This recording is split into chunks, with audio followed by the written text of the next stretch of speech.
کان بلاک ہو جاتے ہیں اور آواز نہیں آتی. پچھلے سال بھی ایسا ہی ہوا تھا اور 3 مہینے ہو گئے، ابھی بھی یہی صورتحال ہے، کان بلاک ہو جائے.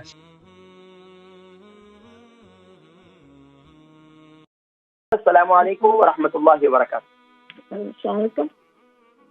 وعلیکم السلام ورحمۃ اللہ وبرکاتہ. جی میری بہن، نام عمر، وزن شہر.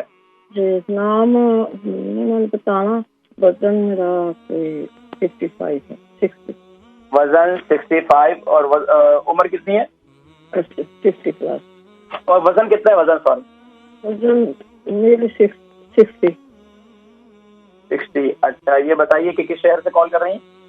کال کیا کہ میرے کان نا بلاک ہو جاتے ہیں تو آواز نہیں آتی. کان بلاک ہو جاتے ہیں، آواز نہیں آتی. کتنا عرصے سے؟ اب پہلے بھی 1 سال پہلے بھی ہوئے تھے، لیکن اب پھر ہو گئے ہیں، پھر ٹھیک ہو گئے تھے، اب پھر ہو گئے. سردیوں کے موسم میں ایسا ہوتا ہے؟ نہیں سردی میں اس کا کوئی ایسا نہیں، پتا نہیں، کبھی کبھی ایسے ہو جاتا ہے. جی تو آپ کہہ رہے ہیں پچھلے سال ہوئے تھے تو سال ہو گیا، اس کے بعد پھر ہوتا ہے. بالکل. ابھی کتنا ٹائم ہو گیا؟ آپ کے یہ دونوں کان بند ہیں؟ اب مہینہ ہو گیا، پھر مہینہ ہو گیا. مہینہ ہو گیا. دونوں کان بند ہے، ایک کان بند ہے؟ دونوں ہی بند ہیں. جی دونوں بند ہیں. اچھا دونوں ہی بند ہیں. اچھا یہ بتائیے کہ آپ کو فلو کی شکایت رہتی ہے، نزلے کی؟ نہیں جی، نہیں کبھی نہیں ہوئی. قبض کی شکایت رہتی ہے؟ نہیں قبض بھی نہیں. جی الحمدللہ. اس کے علاوہ کوئی بیماری تو نہیں؟ Blood pressure? نو جی، نہیں کچھ نہیں ہے. جی الحمدللہ. آپ پروگرام دیکھیں، میں ذکر کرتا ہوں انشاءاللہ. ٹھیک ہے، بہت شکریہ. ہماری بہن تھی، ان کی عمر 65 ہے اور ان کا وزن جو ہے وہ 60 kg ہے.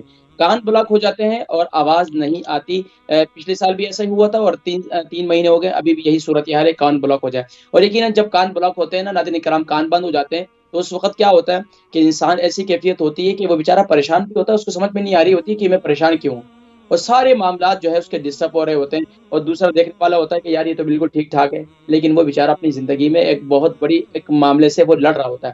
پہلے اس کے لیے کیا ہے، سب سے بہترین کیا ہے کہ کان کے اندر، کان میں تو کلونجی کا تیل ڈالیں، دوسرا ناف کے اندر کلونجی کا تیل لگائیں، تیسرا آپ جو ہے بھاپ لیں.